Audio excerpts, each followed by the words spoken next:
செம்ம டேஸ்டியான street style noodles பண்ணிடலாமா? வாங்க. ஃபஸ்ட்டு இதுக்கு நம்ம ஒரு பேனில் எண்ணெய் ஊற்றிக்கலாம். இதில் இஞ்சி, பூண்டு, பச்சை மிளகாய் எல்லாம் சின்ன சின்னதாக நறுக்கி போட்டுக்கலாம். இப்போது இதில் நல்லா நைஸாக வெர்டிக்கல் ஷேப்பில் நல்லா நறுக்கின கேபேஜ், ஆனியன், அதே மாதிரி கேரட், கேப்சிகம் போட்டிங்கன்னா ஒரு நல்ல ஃப்ளேவர் தரும். இப்போ இதையும் சேர்த்து நல்லா மிக்ஸ் பண்ணி எடுத்துக்கலாம். கொஞ்சமாக பெப்பர், தேவையான அளவு உப்பு, பன்னீர், சோயா சாஸ், வேக வச்ச ஹக்கா நூடுல்ஸ், இதுக்கு மேலே டொமேட்டோ கெச்சப் சேர்த்துட்டு நாங்கள் பண்ணுற மாதிரி சூப்பராக இந்த நூடுல்ஸை 2 கரண்டி வச்சு பரட்டி எடுத்துக்கலாம்.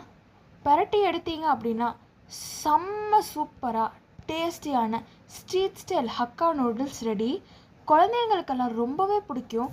வீட்டில் இருக்கிற எல்லாருமே கண்டிப்பாக ரொம்ப விரும்பி சாப்பிடுவாங்க. இந்த மாதிரி ரொம்பவே சிம்பிளான ரெசிப்பியை டின்னர் இல்லைன்னா ஸ்நாக்ஸாக பண்ணி சாப்பிடுங்க.